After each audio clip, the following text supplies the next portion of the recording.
Okay, so that was quite a performance we saw yesterday. It got a little bit lighter, and you guys really just turned it on. A 2-3. You had to be happy with that performance. Yeah, we are really happy with the day yesterday. And we saw that was the wind we have in Europe more, changing more direction and wind speed. And there we saw that we are more used to that wind than the American guys here, which are coming or sailing a lot here on this bay. Did you kind of know coming into the event that if you saw that kind of breeze that you would be able to put up those results, or was that a surprise to you? So our goal for this event was being in the top 10 overall, top 5 maybe, and we are on place 4 now, and we tried to stay there. Absolutely.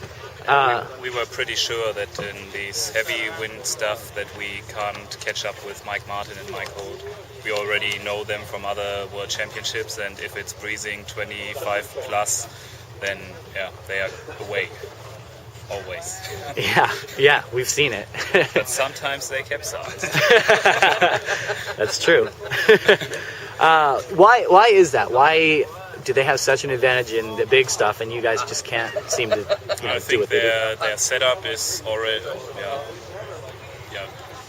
extra made for these conditions. They train a lot in this stuff, and in Europe we have, as Johannes said, more changing winds and not that strong. Sometimes we have, then we are quite fast as well for a European point of view, but in these heavy stuff we can't catch up. So, you set your goal at either top 5 or top 10 coming into this event. Was that knowing that most of your races would probably be in windy conditions? Yes. We never thought of having a wind like yesterday. Yeah. So with the event next year in Denmark, do you set your sights higher? No, better not, because then you get frustrated if you don't get it. I see. Now you guys are some of the younger sailors out here. I think, am I right? Up until last year, you were under 25 team? No, unfortunately not. No. Misinformation. Now we are. Yeah, he's still compared to some of the other guys, still one of the younger teams. We are both 28 or almost. Johannes' birthday is tomorrow, so tomorrow we can say we are 28 both. Got it. So, but you've been in the class for a while now?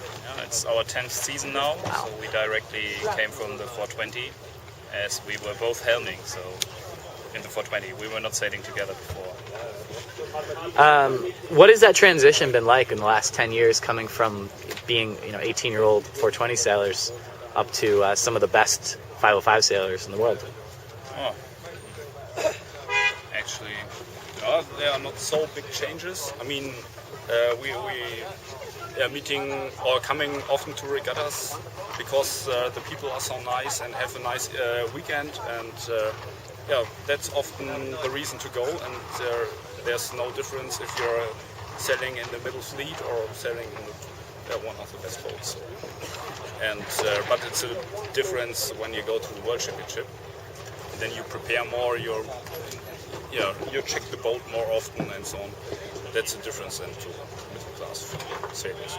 And you race for almost 10 days. That is not very common for us. So you notice after 5 days of racing, when you do the pre-worlds 100%, then it's getting, let's say, a bit boring sometimes. And maybe there are some things coming up in the team, so we take it slow in the pre-worlds. We didn't finish every race. We decided before we just do the first beat and then go home to save a bit of energy. Don't crack anything in the boat, and just see how it works out there. You mentioned preparation for these regattas. Do you have a specific method of preparation or training, anything that you do to get ready for World Championships year after year?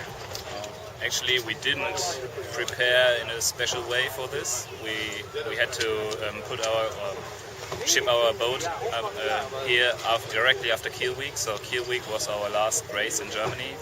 We had our nationals 3 weeks later. We get a rental boat there, and that was looking the same, but it's such a big difference. So we didn't do any training before. So yeah, we just showed up and the race is our training. Absolutely. So was that just an onshore AP that I just heard? That was delay.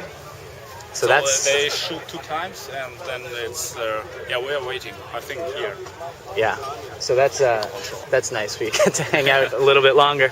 If we do get a race off today, it's likely to be light. Maybe the same as what we saw yesterday. Will you be approaching that race any differently than any of the other ones, knowing that there's only a couple left and it's possibly an opportunity for you? We can't cover all the guys who are pretty close to us, so we just sail our race. And of course, once we are in a position to control some of them, then we probably do that. But the first beat is always like the first race in a big regatta. We don't look at them. I think for Mike Holt it's different. Yeah. Yeah, he has no discard yet. I mean, it was his worst place is fourth. Yeah. And he should keep an eye on Mike Martin to sail him back in the fleet somehow. And then it's possible for him. Yeah, it's tough with 2 drops in this format. Do you like that format, having 2 drop races out of 9 total? It depends. Sometimes we like it. Right. Yeah, I mean it's here. Yeah, if you have like Mike Martin had once capsized once and has broken mass. I mean, for this heavy air, I think it's good to have. Because if you lose one day, like I think Malcolm Higgins had on the first day broke the mast, then 2 races were gone, and then the complete World Championship would be gone if you have only 1 discard. So, yeah, I think it's for this even it's good. Yeah. So we are happy to have at least 1 because we sailed our worst race in the first race here at the World. So second is nice at the moment, but sometimes it turns out bad for us. Yeah. It's always bad if you sail constant. Right. Okay.